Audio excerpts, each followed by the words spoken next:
Teenage का वो वाला टाइम होता है ना, you start hating your father, क्योंकि वो बहुत ज्यादा प्रेशर देते थे, पढ़ाई करो, खेलना मिलना बंद करा दिया था मेरा, बाहर नहीं जाने देते थे कहीं पे। तो it was to the point कि जहां हम लोगों की बातचीत बंद हो गई थी, कम्युनिकेशन गैप आने लगा था हमारे अंदर। जिस दिन मेरा रिजल्ट आने वाला था उस दिन suddenly my father wakes me up and he is all kind and all nice to me and he start talking to me, और उन्होंने मुझे अपनी स्टोरीज बताना चालू करी कि कैसे कैसे वो लाइफ में फेल हुए हैं। और वो मुझे ये बताने लगा कि मेरे को पढ़ाई से ज्यादा मतलब नहीं है, क्योंकि मैं सितार बजाता हूँ, मैं कुछ भी ढंग का कर लूंगा अपनी जिंदगी में, मुझे जरूरत नहीं है पढ़ाई करने की। पास होना तो बहुत दूर की बात, जरूरत नहीं है पढ़ाई करने की। उन्होंने पढ़ाई को बहुत छोटा कर दिया उस दिन के लिए। सो रिजल्ट क्योंकि इंटरनेट पे आता था, 4 बजे रिजल्ट आया, तो मैं साइकिल लेके निकलने का, बोले नहीं मैं भी चलता हूँ तेरे साथ। मैंने कहा यार पापा, मतलब थोड़ा अनकंफर्टेबल, मैं रिजल्ट देख के खुद फोन लगा दूंगा आपको। बोले नहीं यार मुझे काम है उधर से, तेरा रिजल्ट मेरे लिए इतना इंपॉर्टेंट नहीं है। और मेरे को वाकई में लग रहा था कि शायद उनके लिए रिजल्ट इंपॉर्टेंट नहीं होगा। हम पहुंचे साइबर कैफे पे और जब रिजल्ट आया तो 74% बने, तो मेरे को एकदम वो था साया ऑफ रिलीफ की, चलो पास हो गए। कोई बिल्कुल लाउड रिएक्शन नहीं था मेरा ना। And my father I was like, वो तो ऐसे ही मुझे बोले थे कि उनको फर्क ही नहीं पड़ता बिल्कुल भी। And suddenly I see this guy jumping, और 1 मिनट के लिए मेरे को लगा कितने झूठे यार ये अभी तो मुझे कहता फर्क नहीं पड़ता और अभी he is jumping enjoy. And then I realize कि यार डू आई हेट दिस गाय।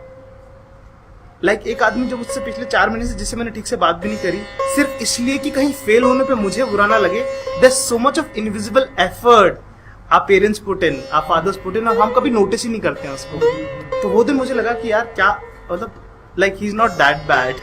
तो ये अभी 1.5 साल 2 साल पहले की बात है। पापा की तबीयत खराब थी जब मैं इंदौर गया था, तो मैं दिल्ली रहता हूँ, इंदौर रहते हैं, तो मैं उनको दवाइयाँ दिलाने लेके गया।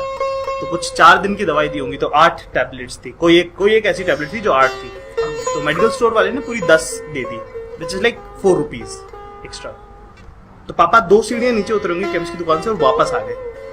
And I was feeling embarrassed कि नहीं आप ये वापस करो, ये पैसे करके। मेरे को बड़ा वो लगा। तो गाड़ी में हम बैठे, कार में बैठे, मैं और पापा ही थे। तो मैंने पापा को ऐसे ही मजाक में बोल दिया, अब तो बात होती है तो थोड़ा मजाक भी कर सकते। मैंने कहा क्या पापा, क्या चिंदीपना करते हो आप। And my father just smiled and said nothing. फिर हम घर पहुंचे। घर पहुंचने के बाद उन्होंने अपना पुराना कबर्ड खोला और मुझे रिक्शा ड्राइवर की ड्रेस निकाल के दी। And then he told me कि व्हेन आई वाज 2, जब तू 2 साल का था तो तू हर सुबह उठ के ये बोलता था मुझे रबड़ी खानी है। और उस टाइम पे बेटा जॉइंट फैमिली में रहते थे और हमारे पास नौकरी नहीं थी। तो मैं रात को 4 महीने रिक्शा चलाता था ताकि अगले दिन सुबह जब तू उठे तो रबड़ी के लिए रोए ना। देखो तेरी आंख खुलते से तेरे हाथ में मिल जाए। मतलब मेरे रोंगटे खड़े हो गए थे उस दिन ही सुन के। मतलब मेरे को, हम यार वो सैक्रिफाइस हम कभी समझ नहीं पाते हैं कि उन्होंने क्या क्या किया है हमको ऐसा बनाने के लिए। हम मैच नहीं कर सकते वो हार्डवर्क, वो एफर्ट जो हमारे पापा ने हमारे लिए डाला होता है। हम शायद उसको समझ ही नहीं पाते हैं अक्सर। This year October, I was going through a breakup, and it was very bad. I remember this one incident where मैं 9 बजे उठा और मुझे लगा मैं 11 बजे ऑफिस पहुंच जाऊंगा। मैं सिर्फ नहाया और जब मैं ऑफिस के लिए निकल रहा था तो 2 बज रहे थे। And my father called me in the day कि कैसा है, क्या है, and like generally you know, मैंने कहा, man I was totally off। मैंने कहा पापा यार मूड ठीक नहीं है, अभी बाद में बात करूंगा। बोले क्या हो गया, बता। मैंने पापा को बोला, पापा यार पर्सनल बात है यार। मैंने पापा को बोला पापा यार पर्सनल बात है यार, क्या क्या बताऊं मैं आपको। और ये बोल के मैंने फोन काट दिया। पूरा दिन घूम के आया मैं, thanks to Apple phone off हो गया। रात को 12 बजे मैं घर पहुंचा और जैसे ही मैंने फोन ऑन किया, मैं फादर जनरली स्लीप्स एट 9।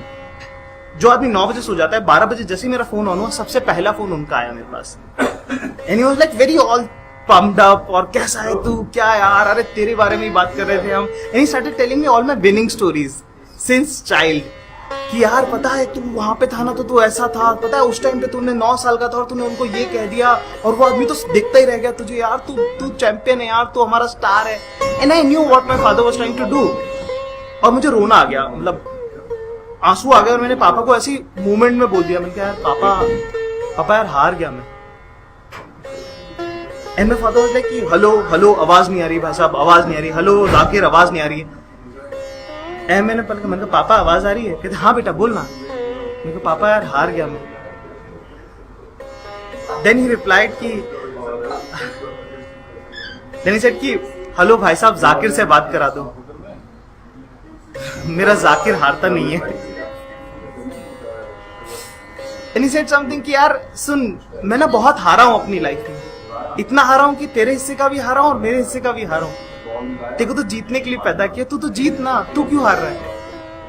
तुझे कुछ नहीं हरा सकता। 2 महीने पहले मैंने जॉब छोड़ी है, now I am a full time stand up comedian. तो मैं जब घर गया तो हम लोग एक्टिवा पे ड्राइव कर रहे थे, और इंदौर का ट्रैफिक इतना बुरा है कि कोई उसके बारे में बात भी नहीं करता। मतलब we have made peace with it कि बुरा ही है, तो मतलब वहां पे रॉन्ग साइड से ही लोग आते हैं और हम एडजस्ट करके चलते हैं। तो टर्न पे बहुत स्लो थे पापा, और सामने से कोई रॉन्ग साइड फुटपाथ पे आधा अपनी गाड़ी लेके तेज टर्न मारा किसी ने, तो ऑलमोस्ट, और वो गाड़ी ऐसी, टू व्हीलर ऐसी, वो गिर जाती है। मतलब बाइक में तो भी बैलेंस आप बना सकते हो, वो गिर ही जाती है सीधे, छोटे चक्के होते हैं।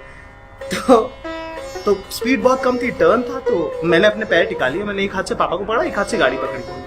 तो गिरने वाले थे पर गिरे नहीं, कुछ कहा ही नहीं पापा ने, बस ऐसे एक पलट के मुझे देखा। और उसके बाद हम जब आधा किलोमीटर गए तो कहते, ओह अब समझ में आया मैं गिरा क्यों नहीं। मैं कहा क्यों? बोले यार तू मेरे पीछे बैठा था ना। मैं हंस दिया, मैं कहा हाँ।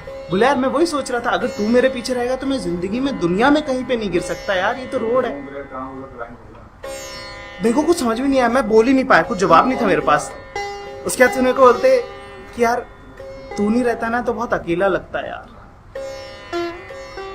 अंदर से मर गया यार मैं। मेरे को समझ ही नहीं आया मैं क्या कहूं, क्या करूं। मतलब हमको कभी रियलाइज नहीं होता है कि कब हमारे माँ बाप, हम जिन लोगों पे हम डिपेंड करते थे वो हम पे डिपेंड करने लग जाते हैं। एंड मतलब वो होता ना माई डैड स्ट्रॉन्गेस्ट। उस दिन मेरे को पता चला कि यार ऐसा नहीं है, मेरे होने और नहीं होने से भी बहुत फर्क पड़ता है इन लोगों को। हम लोग कभी रियलाइज नहीं करते कि हमारे माँ बाप की पूरी जिंदगी सिर्फ इसी बात पे चली जाती कि हम पढ़ लें। We don't realize that the whole life revolves around us। और खासकर पापा को लेकर ना थोड़ा सा ज्यादा सेंसिटिव होने की जरूरत है, क्योंकि ये एक ऐसा बहुत ही अंडरडॉग इमोशन है। मतलब हम बात तक नहीं करते, हम सारी जिंदगी सलाह ढूंढते हैं कि कोई आके हमको एडवाइस दे दे। हमारे घर में एक आदमी है जिसने अपनी जिंदगी जी है, जिसने अपनी खुददारी के साथ, अपने प्रिंसिपल, अपने उसूलों के साथ अपनी जिंदगी जी है। बस क्योंकि वो हमको शुरू के 5 मिनट डांटेगा, हम उसको अवॉइड करते हैं। लेकिन अगर आप रुक के वो सुन लो ना, उसके बाद मैं गारंटी दे सकता हूं आपको कि अगर आप अपने पापा से 6 मिनट बात करना शुरू कर दो ना, तो आपको आपकी जिंदगी की सबसे बेहतरीन एडवाइस मिलेगी।